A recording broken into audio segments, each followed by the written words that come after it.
जय हिंद दोस्तों, स्वागत है आप सभी का मिस्र एकेडमी जबलपुर में। रीजनिंग की इस श्रृंखला के अंतर्गत दोस्तों आज हम चर्चा करने वाले हैं क्लासिफिकेशन के बारे में। जी हाँ दोस्तों, क्लासिफिकेशन जिसे हिंदी में वर्गीकरण कहा जाता है, इसका अध्ययन रीजनिंग के वर्बल और नॉन वर्बल दोनों ही खंडों में किया जाता है। तो आज दोस्तों हम क्लासिफिकेशन को नॉन वर्बल सेक्शन से देखने वाले हैं। अर्थात दोस्तों नॉन वर्बल सेक्शन के अंतर्गत आने वाला जो क्लासिफिकेशन टॉपिक है या जो वर्गीकरण टॉपिक है, इससे बनने वाले सभी प्रकार के प्रश्नों को आज हम समझने वाले हैं। तो चलिए ठीक है दोस्तों, बिना समय गवाए हम इसे समझते हैं। बात की जाए दोस्तों यदि वर्गीकरण की, तो यहाँ महत्वपूर्ण है कि हम उसकी एक परिभाषा देख लें। तो यदि हम परिभाषा की बात करें दोस्तों, तो वर्गीकरण का शाब्दिक अर्थ होता है समान लक्षणों के आधार पर भिन्न आकृति को ज्ञात करना। अर्थात समान लक्षणों के आधार पर आकृतियों को वर्गीकृत करना। यहाँ दोस्तों मैं आपको पहले ही सूचित कर दूं कि वर्गीकरण के अंतर्गत वास्तव में हमें करना क्या है, तो केवल और केवल हमें चीज़ों को वर्गीकृत करना है। अर्थात दोस्तों बांटना है, क्लासिफाइड करना है, क्लासिफिकेशन करना है हमें उनका। कैसे दोस्तों, यदि हम इसकी बात करें तो मान लीजिए आपके पास कुछ चेयर हैं, ठीक है, और वो चेयर दोस्तों रंग बिरंगी हैं, कलरफुल हैं। कुछ चेयर उसमें दोस्तों ब्लैक हैं, कुछ वाइट हैं, कुछ रेड हैं। अब आपको इनको क्लासिफाइड करना है, तो अब आपके पास क्लासिफाइड करने के तरीके ये हो सकते हैं कि भाई आप क्या कर सकते हैं, आप उन्हें अलग अलग ग्रुप में बांट सकते हैं। यानी अगर वो किसी न किसी रूप में, ठीक है, एक समान है, मतलब एक कमरे में या एक जगह में उपस्थित या कहीं पर भी उपस्थित कोई ऐसे जो भी आपकी वस्तु है, सामग्री है या जो कुछ भी है XYZ, यदि उनमें दोस्तों किसी न किसी प्रकार के गुण समान है। एग्जाम्पल के लिए दोस्तों यदि हम बात करें, मान लीजिए कि किसी एक कक्ष में कुछ विद्यार्थी हैं। अब उन विद्यार्थियों में कुछ छात्र हैं, कुछ छात्राएं हैं, ठीक है। अब छात्र जो है दोस्तों वो हुए मेल और छात्राएं हुए फीमेल। तो हम वहाँ पर जो है उनको क्या कर सकते हैं, दो भागों में डिवाइड कर सकते हैं, दो भागों में बांट सकते हैं, दो भागों में उनका क्लासिफिकेशन कर सकते हैं। तो कहीं ना कहीं दोस्तों यदि हम बात करें क्लासिफिकेशन की या वर्गीकरण की, तो वर्गीकरण वास्तव में क्या है, तो हमने इसे आसान भाषा में समझा कि भाई हमें किसी न किसी गुणधर्म के आधार पर, ठीक है, किसी भी प्रकार का गुणधर्म हो सकता है, और उस आधार पर हमें क्या करना है दोस्तों, हमें उस चीज़ों को वर्गीकृत करना है। और इस तरीके से हम देखेंगे कि हमारी उस प्रश्न आकृति में से एक जो है वो डिफरेंट होगी, एक जो है उनसे भिन्न होगी, और वही हमारा जो भी सही आंसर है वही होगा। तो यहाँ दोस्तों हम देखते हैं अपने पहले प्रश्न को, और इस प्रश्न के माध्यम से हम समझने का प्रयास करते हैं। यदि हम बात करें दोस्तों इस क्वेश्चन की, तो यहाँ आप देखेंगे कि भाई यहाँ पर ऑप्शन जो आपके दिए हुए हैं, ठीक है, एक प्रश्न है। प्रश्न में क्या दिया हुआ है कि नीचे के प्रश्न में या इस प्रश्न में 4 आकृतियाँ दी गई हैं, जिनमें एक आकृति अन्य 3 से भिन्न है। उस भिन्न आकृति को आपको ज्ञात करना है। आपके सामने कुछ एक ऐसा प्रश्न होगा, ठीक है। अब उस प्रश्न को सॉल्व करने के लिए दोस्तों हमें करना क्या है, तो हमें सिर्फ और सिर्फ ये देखना है कि कौन सी आकृति भिन्न है। तो हमने यहाँ पर पाया कि जो ऑप्शन ए है, यह एक आकृति है जो कितनी भुजाओं से मिलकर बनी हुई है दोस्तों, जो 5 भुजाओं से मिलकर बनी हुई है। बी जो है ये 6 भुजाओं से मिलकर बनी हुई है। सी जो है वो 3 भुजाओं से मिलकर बनी हुई है। लेकिन जो डी है दोस्तों, जो डी है, इसमें किसी भी प्रकार की लाइन का उपयोग किया ही नहीं गया है, ठीक है। वास्तव में क्या है, ये एक सर्कल है, एक गोला है, जिसमें आपको लाइनें देखने नहीं मिल रही हैं। तो यहाँ हमने देखा कि इसका जो आंसर होगा दोस्तों, जब हम इसे क्लासिफाइड करेंगे तो हम क्लासिफाइड कर पाएंगे ऑप्शन डी को, कि जो अन्य 3 है ये कहीं ना कहीं एक दूसरे से मिल रही हैं। कैसे मिल रही हैं, तो इनमें हमने देखा कि भाई इनके मिलने का क्रम है इनकी लाइनें या इनकी भुजाएं, कि ये कहीं ना कहीं आकृतियां भुजाओं से निर्मित हैं। जबकि जो दूसरी आकृति आपका ऑप्शन डी है दोस्तों, वो कैसा है, एक सर्कल है, एक वक्र रेखा है, ठीक है। लेकिन हम यदि एक सामान्य भाग, एक सामान्य दृष्टिकोण अगर वहाँ पर अपना देखें, तो भाई वो ये है कि उसमें रेखाओं का यूज़ नहीं हुआ है। तो इस तरीके से इसका जो आंसर होगा दोस्तों वो क्या होगा, ऑप्शन डी। इसके बाद हम बात करते हैं अपने दूसरे क्वेश्चन की, और यहाँ आप उम्मीद है कि अब आप चीज़ों को समझ रहे होंगे, ठीक है, कठिनाई कुछ भी इसमें नहीं है।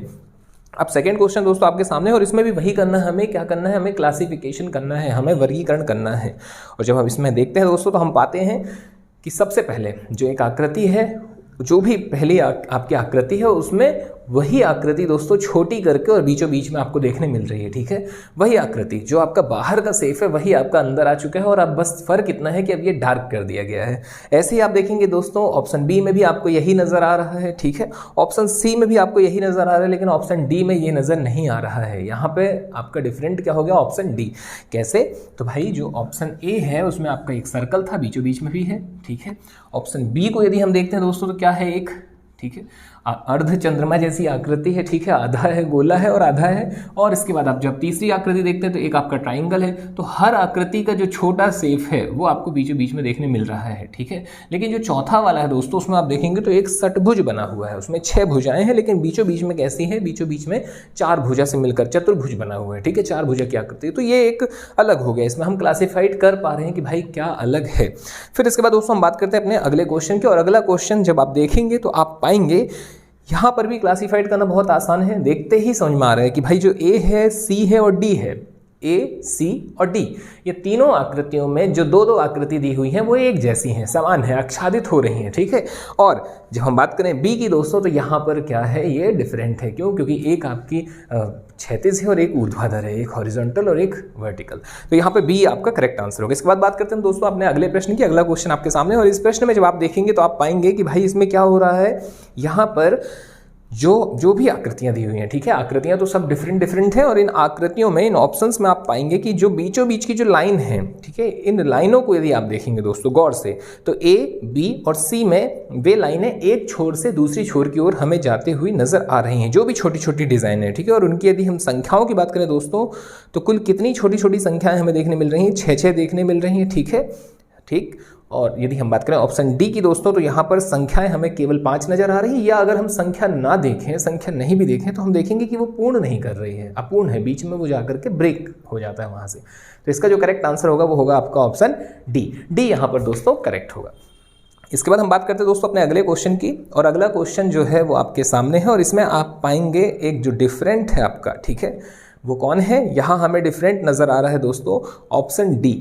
अब डी कैसे है, यदि हम इसे देखें दोस्तों, तो आपका जितने भी ये हैं, ठीक है, जितने भी आपके ये आपके जो भी आकृतियां दी हुई हैं, अब इन्हें चाहे आप आकृति कहें या इन्हें चाहे आप अंग्रेजी वर्णमाला के अक्षर कहें, ठीक है, इंग्लिश अल्फ़ाबेट में आप पाएंगे ए है, एफ है, जेड है। तो ये जो आकृतियां हैं ये आपको देखने मिल रही हैं कि ये सारी आकृतियां 3-3 लाइन से बनी हुई हैं, ठीक है। आप ए बना रहे हैं तो क्या हो रहा है, ए बनाने में दोस्तों आपकी 1, 2, 3, ठीक है। फिर आप बी नंबर पर जो एफ है उसे बना रहे हैं तो कैसा हो गया, ये 3 आकृति, 1, 2, 3 ही लाइनें। फिर इसके बाद आप अगली आकृति बना रहे हैं जेड, तो 1 लाइन, 2 लाइन, 3 लाइन। लेकिन दोस्तों जब आप ई बनाते हैं तो ई में आपका क्या होता है, कितनी लाइनों की आवश्यकता पड़ रही है, ई बनाने में आपको 1, 2, 3 और 1 लाइन आपकी ऐसी, यानी 4 लाइनों की। तो ये आपका क्या हो गया दोस्तों, यहाँ पर क्लासिफाइड करने पर ये अलग हो जाता है। क्यों? क्योंकि बाकी जो है दोस्तों वो 3-3 लाइनों से मिलकर बनी हुई आकृतियाँ या अक्षर हैं, ठीक है। तो इस तरीके से हमने पाया कि भाई इसका जो करेक्ट आंसर होगा वो होगा ऑप्शन डी। फिर इसके बाद दोस्तों हम देखते हैं अपने अगले क्वेश्चन को, और अगला क्वेश्चन देखते ही हमें नजर आ रहा है कि इसका आंसर तो होगा भैया ऑप्शन बी। बी क्यों होगा, बी इसलिए होगा क्योंकि भाई इसमें आप पाएंगे कि जो आकृति है वो कैसी है, वो क्लोज है। बाकी आकृतियों में क्या हो रहा है, बाकी में वो खुले हुए है, ठीक है, उसके जो सिरे हैं वो ओपन है, लेकिन इसमें जो है वो आकृति कैसी है दोस्तों, आपकी क्लोज है। और वैसे तो यदि मैं आपसे बात करूं तो जब भी आपको गोला नजर आ जाए तो थोड़ा सा देखिएगा, गौर कीजिएगा, उस पर ज़्यादा गुंजाइश होती है कि भाई वही आंसर होगा। यदि ऐसे लाइनें नजर आ रही हैं तब, अब किसी भी फॉर्म पे हो सकता है, ठीक है, अब वो देखने पे ही, अब वो डिपेंड करेगा कि भाई हमारा प्रश्न कैसा है। फिर इसके बाद दोस्तों हम बात करते हैं अपने अगले प्रश्न की, और अगला क्वेश्चन आपके सामने है। ये प्रश्न थोड़ा सा ठीक ठाक है इन प्रश्नों की तुलना में, ठीक है। यदि हम तुलनात्मक अध्ययन करें, हम देखें, कंपेरिजन करें हम, तो हम पाएंगे कि इस प्रश्न में थोड़ा सा स्तर है, लेकिन उतना भी बड़ा स्तर नहीं है। इसका भी आंसर आ ही जाएगा। आप वीडियो को पुश करें पहले तो, और आप इसका आंसर अपने से लाने का प्रयास करें, ठीक है। प्रश्न आपके सामने है, और अब दोस्तों मैं आपको इसका आंसर बताता हूं। तो इसका करेक्ट आंसर है ऑप्शन ए। अब बात ये आती है कि ए क्यों है या ए कैसे है, तो चलिए ठीक है हम इसे समझते हैं।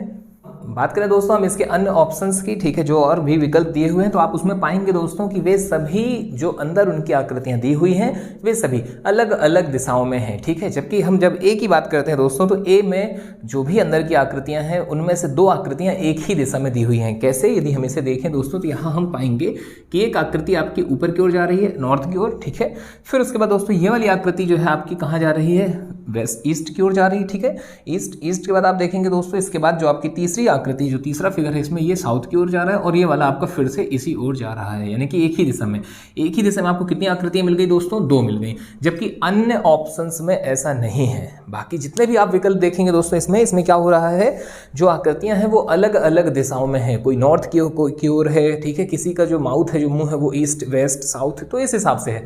तो आप यहाँ पर पाएंगे कि इसमें ऑप्शन ए जो है दोस्तों ये कैसा होगा, इसका अलग होगा, ठीक है। ये आपका क्लासिफिकेशन करने पर करेक्ट आंसर ऑप्शन ए होगा, बाकी तीनों जो है वो एक समान है।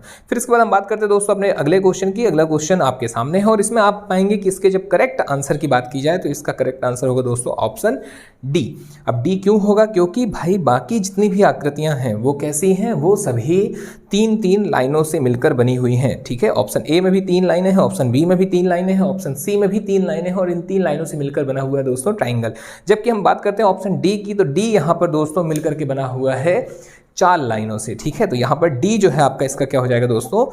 करेक्ट आंसर होगा। बात करें दोस्तों अपने अगले प्रश्न की, तो अगला प्रश्न, और यहाँ पर इस क्वेश्चन का बिना पेन कॉपी उठाए आप आंसर तक पहुंच सकते हैं दोस्तों। यहाँ पर आप देखेंगे इसका करेक्ट आंसर होगा ऑप्शन डी। और डी क्यों होगा दोस्तों? क्योंकि डी में आप यहाँ पर देखेंगे कि जो रोटेशन है, ठीक है, जो घड़ी की सुई के विपरीत दिशा में जो चीजें रोटेट हो रही हैं उस क्रम में आप देखेंगे कि डी जो है इसका क्लासिफिकेशन में अलग हो जाएगा। कैसे? ए में जब आप देखेंगे तो ए के बाद जो बी है दोस्तों उसमें रोटेट हुई हैं चीजें, ठीक है, तीर भी रोटेट हो रहा है। फिर इसके बाद सी में फिर से रोटेट हो रहा है, जबकि डी में दोस्तों इस बार फिर से रोटेशन होना था जो कि नहीं हुआ। तो इस तरीके से इसका करेक्ट आंसर होगा ऑप्शन डी। बात करें दोस्तों अपने अगले क्वेश्चन की, तो अगला क्वेश्चन आपके सामने है और इस क्वेश्चन में आप देखेंगे दोस्तों यहाँ पर भी आपका वही फॉर्मेट हो रहा है, घड़ी की सुई की दिशा में और घड़ी की सुई की विपरीत दिशा में, और फिर उसके बाद आप उस आंसर तक पहुंच जाते हैं। तो यहाँ आपका जो आंसर है दोस्तों वो है सी इसका करेक्ट आंसर है। अब सी इसका क्यों करेक्ट आंसर है? क्योंकि दोस्तों हो क्या रहा है, एक बार आपकी जो आकृति है वो कैसी हो रही है, वो एक बार रोटेट हुई, ठीक है। आपका एक रोटेशन कैसा देखने मिला दोस्तों? पहली आकृति इस ओर है, फिर इसके बाद दूसरी आकृति फिर इस ओर है, मतलब क्या हुआ, रोटेशन। अब तीसरी आकृति ऐसी जानी थी और फिर चौथी आकृति दोस्तों फिर से ऐसी आनी थी। तो आपने पाया कि भाई पहली तो सही है, दूसरी भी सही है और लास्ट वाली भी सही है। सी नंबर पे ऐसा आपको देखने नहीं मिल रहा है, अपोजिट देखने मिल रहा है, जो कि इस बात को प्रमाणित कर रहा है कि यहाँ पर क्लासिफिकेशन में जो दोस्तों अलग है वो कौन है? Option C. फिर इसके बाद दोस्तों हम देखते हैं अपना अगला क्वेश्चन, और अगला क्वेश्चन आपके सामने, इसमें आप पाएंगे कि भाई इसका जो करेक्ट आंसर है वो है दोस्तों ऑप्शन ए क्यों है? यदि हम इसे गौर से देखें, ठीक है, थोड़ा सा जटिल है, देखने में ऐसा लग रहा है कि क्वेश्चन थोड़ा सा कठिन है, लेकिन नहीं, कठिनता उतनी ज़्यादा इसमें नहीं है, बशर्ते आप इसे तरीके से देखें। आप देखेंगे जो सी है इसमें एक छोटी लाइन है और एक बड़ी लाइन है, ठीक है, एक लाइन है, एक छोटी और एक बड़ी। फिर इसके बाद हम बात करते हैं डी में 2 लाइनें हैं, 2 बड़ी 2 छोटी। हम देखते हैं दोस्तों बी में 3 छोटी हैं और 3 बड़ी हैं, लेकिन जब हम ए में देखते हैं दोस्तों तो आपको 3 बड़ी देखने मिल रही है, लेकिन छोटी आपको देखने मिल रही है दोस्तों कितनी? केवल और केवल 2। तो इसका जो ए है वो यहाँ पर डिफरेंट हो गया। फिर बात करते हैं दोस्तों अपन अपने अगले प्रश्न की, और इसमें भी हमें पेन कॉपी बिल्कुल भी नहीं उठानी है, हमारा आंसर हमारे हाथ में होगा। इसका करेक्ट आंसर दोस्तों ऑप्शन डी। आप कमेंट में बताइए कि इसका करेक्ट आंसर डी क्यों है, हालांकि इतना सिंपल है कि आपसे बन ही रहा होगा। इसके बाद हम बात करते हैं दोस्तों अपने अगले प्रश्न की। अगले क्वेश्चन को जब आप देखते हैं दोस्तों यहाँ पर, तो यहाँ आपका डिफरेंट है ऑप्शन सी। क्यों है? क्योंकि भाई जो बाकी है, चाहे आप ए देखें, चाहे आप बी देखें, चाहे आप डी देखें, इनका जो डायरेक्शन है, ठीक है, वो एक ही ओर है। और जब सी आप देखते हैं तो सी दोस्तों कैसा है? इसके जस्ट अपोजिट की ओर जा रहा है, ठीक है, अपोजिट है। अगला प्रश्न दोस्तों आपके सामने है। इस प्रश्न को जब आप देखेंगे तो यहाँ पर करेक्ट आंसर है इसका ऑप्शन डी। अब डी क्यों है? यदि हम इसकी बात करें दोस्तों तो एक तो वही तरीका है जो हमने पहले ही देखा हुआ है कि भाई वो गोल है, बाकियों में कहीं ना कहीं लाइनों का प्रयोग हुआ, उसमें तो बिल्कुल भी नहीं हुआ, एक वो हुआ। दूसरा दोस्तों ये है कि भाई इनके बीच का जो डिफरेंस है, जब आप डी देखेंगे तो डी ABCD EFG H चौथा अक्षर, फिर उसके बाद IJKL चौथा अक्षर, MNO ये तो तीसरे में ही आ गया, तो ये आपका अलग हो गया, ठीक है। उम्मीद है आपको चीजें समझ में आ रही होंगी। अगला क्वेश्चन दोस्तों आपके सामने है और इस प्रश्न में आप पाएंगे इसका जो करेक्ट आंसर है वो है ऑप्शन सी। और सी क्यों है दोस्तों? क्योंकि इसमें जो 2 क्रॉस दिए हुए हैं और जो 2 डॉट दिए हुए हैं दोस्तों, वो आप देखेंगे वो विकर्णवत है। अगर एक क्रॉस यहाँ है तो नीचे है, मतलब वो विकर्ण में है, ठीक है। कैसे? एक बॉक्स बनाते हैं यहाँ पर और आप समझिए चीजों को। अगर एक क्रॉस यहाँ है तो वो यहाँ है दूसरा, ठीक है, उसके विकर्ण में है, डॉट यहाँ है तो यहाँ डॉट है। लेकिन सी में आप देखेंगे कि दोनों एक समानांतर रेखा पर है, जो कि आपका क्या हो जाएगा? इन सभी से अलग हो जाएगा। तो यहां पर हम देखेंगे दोस्तों कि इसका जो है ऑप्शन कौन सा? सी। फिर इसके बाद हम देखते हैं अपने अगले प्रश्न में। अगला क्वेश्चन दोस्तों आपके सामने और इसमें आप देखते ही आंसर लगा सकते हैं। कैसे? एक बॉक्स है दोस्तों और उस बॉक्स के अंदर की जब आप लाइनों को गिनेंगे तो हर बॉक्स में यहां पर हमें 2-2 लाइनें नजर आ रही हैं, लेकिन ऑप्शन सी में केवल और केवल एक लाइन ही नजर आ रही है, जो कि अपने आप में प्रमाणित कर रहा है कि इसका जो करेक्ट आंसर है वो कौन होने वाला है दोस्तों? यहां पर ऑप्शन सी। सी यहाँ पर करेक्ट होने वाला है। इसके बाद हम बात करते हैं दोस्तों अपने अगले क्वेश्चन की। अगला प्रश्न दोस्तों आपके सामने है और इसमें आप देखेंगे इसका जो करेक्ट आंसर है यदि हम उसे देखें, देखते ही पहले तो हमें प्रश्न लग रहा है कि जैसे भाई थोड़ा सा टफ है, लेवल है इस क्वेश्चन में, जबकि कुछ भी नहीं है, बहुत आसान है। कैसे? आप देखेंगे इनमें हर आकृति के बीच में दोस्तों बीचों बीच में आपको स्टार या कर्टस नजर आ रहा है, क्रॉस नजर आ रहा है। और जब आप देखेंगे उसमें आकृति को आप ध्यान से यहाँ पर देखेंगे तो आप पाएंगे कि पहली आकृति क्या है दोस्तों? पंचभुज है। ठीक है, 5 भुजाओं से मिलकर बनी हुई आकृति। तो अंदर कितने स्टार हैं आपके? 5। फिर आप देखेंगे दूसरी आकृति त्रिभुज है, 3 भुजा है। तो अंदर आकृतियां कितनी हैं? स्टार कितने हैं? 3। फिर थोड़ा और आगे जब आप बढ़ेंगे दोस्तों तो आप पाएंगे षटभुज है, लेकिन अंदर आकृतियां हैं 5। ठीक है, स्टार है 5, गौर कीजिएगा।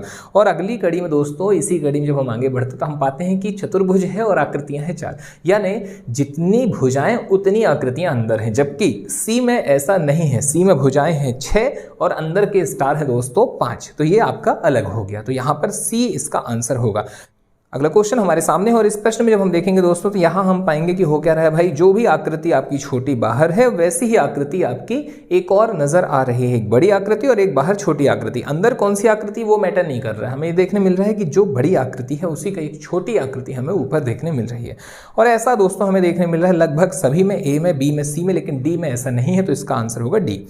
अगला प्रश्न दोस्तों हमारे सामने है और इसमें हम देखेंगे कि भाई इसमें इसका करेक्ट आंसर होगा ऑप्शन सी। सी क्यों होगा? क्योंकि बाकी जितने हैं इनमें आप देखेंगे कि कोई भी भुजा बंद नहीं कर रही है आकृति को। ठीक है, जबकि जो सी है ये आकृति को क्या कर रही है दोस्तों? राउंड करके पूरा, और उसके बाद बंद कर रही है उसको। ठीक है, उस क्लोज कर रही है, जबकि सारी भुजाओं में सारे उसमें क्या हो रहा है दोस्तों? ओपन है। तो यहाँ ये हमारा क्लियर हो गया, ऑप्शन सी इसका आंसर होगा। फिर बात करते हैं दोस्तों हम अपने अगले प्रश्न की और इसमें हमारा जो आंसर होगा वो होगा ऑप्शन डी। अब डी क्यों होगा? देखिए समझिएगा बात को। ऑप्शन ए में आप देखते हैं कि भाई एक गोला है, ठीक है, फिर उसके बाद आधा है। फिर इसके बाद हम देखते हैं दोस्तों अगला जो क्वेश्चन है, ठीक है, अगला जो बॉक्स दिया हुआ है और इसमें भी ये कैसा है? आधा है। फिर इसके बाद हम देखते हैं कि एक ऐसी आकृति है 5 भुजाओं से मिलकर, और ये भी कैसी बनी हुई है दोस्तों? आधी बनी हुई है। ठीक है, और अब जो है आप देखेंगे तो अगले में क्या हो रहा है? अगले में आकृति तो बनी हुई है, लेकिन किस ओर से? ये आपका इस साइड के पोर्शन को बनाया गया और उसमें दोस्तों आपके अपोजिट साइड के एंगल को बनाया गया है। तो यहाँ पर जो करेक्ट आंसर होगा वो होगा ऑप्शन डी।